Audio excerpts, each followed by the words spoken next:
Assalamualaikum, nama gue Faki. Assalamualaikum, nama gue Faki. Kali ini gue pengen ngajak kalian untuk ngobrolin tentang mimpi. Kalian semua pasti pernah ngalamin yang namanya mimpi kan? Mulai dari mimpi yang biasa-biasa aja sampai mimpi-mimpi yang kagak biasa. Misalkan mulai dari manjat gunung gitu, atau mimpi-mimpi yang gak biasa, misalkan kayak dikejar-kejar kepala doang gitu, atau dikejar-kejar sesuatu yang serem gitu kan. Kalau kita bicara tentang mimpi, mimpi itu adalah hal yang misteri gitu. Bahkan konon katanya itu ada yang bilang mimpi itu adalah ruh kita atau nyawa kita itu pergi ke tempat-tempat main. Misalkan kalau gue mimpi lagi main di laut, artinya tuh nyawa gue atau ruh gue itu lagi ke laut, katanya begitu. Juga bilang, mimpi itu tuh dari pikiran. Jadi kalau pikiran kita lagi mikirin sesuatu itu jadilah mimpi gitu. Dan bahkan Nabi Muhammad sendiri pernah mengatakan kalau mimpi itu ada 3 hal. Pertama itu mimpi yang berasal dari hati atau pikiran. Yang kedua, mimpi yang berasal dari setan. Yang ketiga, mimpi yang merupakan kabar baik dari Allah Subhanahu wa taala. Dan ini biasanya nih buat orang-orang soleh, yang mana mereka itu mendapatkan ilham, ya kan? Bukan kayak kita nih, mimpinya itu aneh, ya kan? Karena bukan orang soleh. Nah, kita sebagai manusia biasa itu kadang-kadang kepo kan. Aduh, kemarin gue mimpi nikah nih, jangan-jangan gue bakalan nikah sama si doi begini, gitu kan. Atau misalkan gue mimpi pernah dikejar-kejar sama ular, akhirnya artinya apaan sih? Wah, kayaknya ada makna sesuatu yang lain nih, jangan-jangan ada orang yang pengen nyakitin gue nih, gitu kan. Kesok tahuannya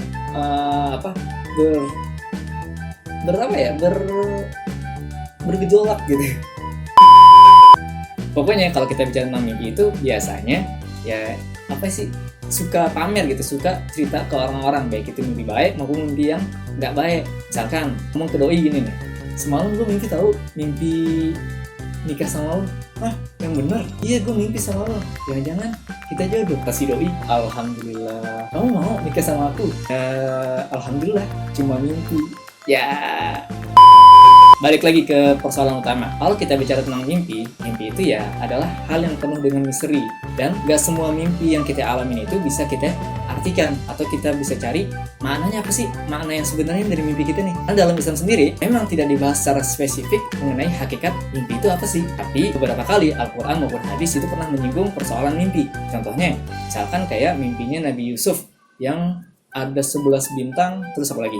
1 matahari, 1 bulan yang sujud kepada beliau kan. Ada juga mimpinya Nabi Ibrahim yang pernah nyembelih anaknya sendiri, yaitu Nabi Allah Ismail alaihissalam.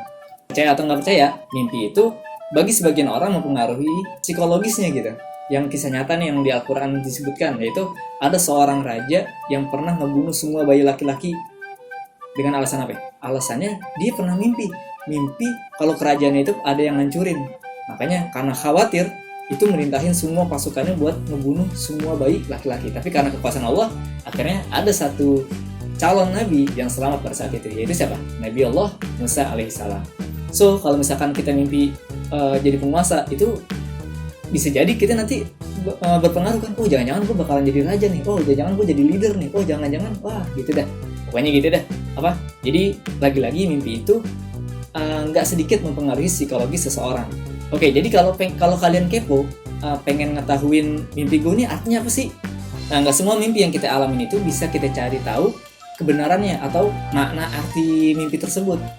Imam Abu Bakar Muhammad bin Sirin al-Basri atau yang biasa dikenal dengan Imam Ibnu Sirin, itu dalam kitab Tafsirul Ahlam mengatakan ada beberapa hal yang harus diperhatikan untuk mentakwil sebuah mimpi. Yang pertama adalah psikologis seseorang tersebut seimbang. Kalau misalkan seseorang tersebut psikologisnya nggak seimbang, misalkan kayak lagi bangkrut, atau misalkan si orang ini lagi stres, terus dia mimpi hal-hal yang aneh, nah itu mimpinya nggak bisa ditakwilkan karena psikologisnya nggak seimbang.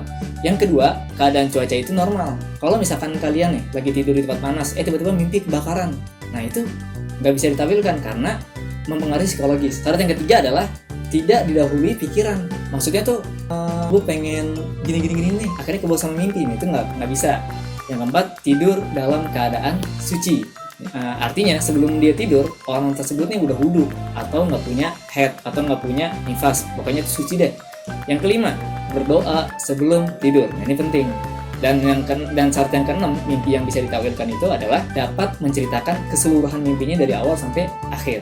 Karena banyak orang yang mimpi itu ketika bangun tidur, tadi gue mimpi apa ya? Lupa. Kalau misalkan kalian sudah memenuhi 6 kriteria ini, maka menurut Imam Ibnu Sirin, mimpi tersebut boleh atau bahkan bisa ditakwilkan gitu, bisa dicari tahu maknanya apa sih. Karena kalau kita bicara tentang mimpi yang penuh banyak misteri itu, apa yang kita lihat itu maknanya bisa jadi beda banget. Contoh misalkan dalam tafsir mimpi nih, salah satunya nih, misalkan kalian mimpi ketemu seseorang wanita terus kalian menikah sama dia nih.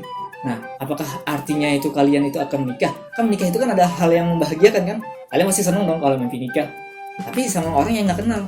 Oh, itu menurut Imam Ibnu Sirin dalam kitab Tafsirul Ahlam, artinya orang tersebut akan meninggal. Beda kan makna mimpinya? Oke, satu lagi contoh. Misalkan kalian dalam rumah mimpi ketemu kotoran, tahu kan kotoran ya apa gitu. Itu kan sesuatu yang jorok kan, yang jijik kan. Tapi ketika kalian mimpi, kalian melihat kotoran, itu artinya, maknanya kalian akan mendapatkan yang namanya keberuntungan. Bayangin, mimpiin tai, atau mimpiin kotoran itu mengartikan mendapatkan keberuntungan. Beda banget kan artinya? Ya jadi jangan tergesa-gesa untuk cepat menyimpulkan kalau mimpi baik itu ya bermakna baik, atau sebaliknya, kalau kita dapat mimpi buruk itu bermakna buruk. Ya enggak juga, karena nggak semudah itu Ferguson.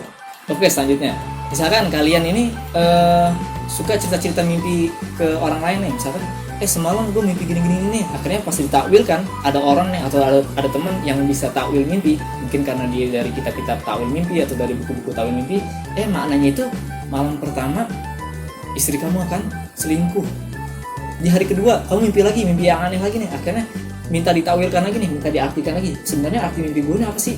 Akhirnya diartikan kalau kamu itu bakalan jatuh bangkrut. Mimpi ke hari ketiga nih, kamu mimpi yang aneh lagi, akhirnya ketika dimintain untuk ditakwilkan mimpinya, itu mengartikan kalau kamu itu akan segera meninggal. Kira-kira kalau takwil mimpi yang disebutkan kayak tadi, misalkan berturut-turut 3 hari berturut-turut, kamu bakalan kepikiran nggak? Pasti kepikiran kan? Bakalan tidurnya nggak nyenyak, serba nggak enak lah pokoknya. So, kalau bisa tentang mimpi, santai aja, nggak usah dibawa serius gitu. Karena sebagaimana sabda Nabi, ya udah, kalau kita dapat mimpi baik, syukurin. Kalau dapat mimpi buruk, ya udah, minta perlindungan kepada Allah Subhanahu wa taala. Dengan cara apa? Ketika kita bangun nih, akhirnya kita ludah dulu tuh 3 kali ke kiri, dalam situ minta perlindungan kepada Allah Subhanahu wa taala. Dan sekali lagi, apapun mimpi yang kalian dapatkan, mau itu mimpi baik kayak mimpi buruk kayak mimpi serem kayak, anggap aja semuanya bermakna baik. Karena kalau misalkan kita ngeyakini sesuatu yang kita yakinin, ya udah, bisa jadi nanti Allah kasih gitu kan. Kita mimpi hal yang buruk, jangan-jangan gue begini nih, udah nanti bisa jadi kenyataan. Tapi kalau kita husnuzon sama Allah, wah enggak, cuma mimpi kok, maksudnya itu nggak usah khawatir, ya santai aja gitu, namanya juga mimpi kan. Ya udah, insya Allah hidupnya bakalan agak-agak tenang gitu. Oke, cukup sekian edukasi tentang mimpi. Ya kurang lebih mohon maaf kalau misalkan ada salah-salah, ya bisa dikritik, atau misalkan ada yang kurang jelas atau apa, ya bisa kita diskusiin bareng gitu. Assalamualaikum warahmatullahi wabarakatuh.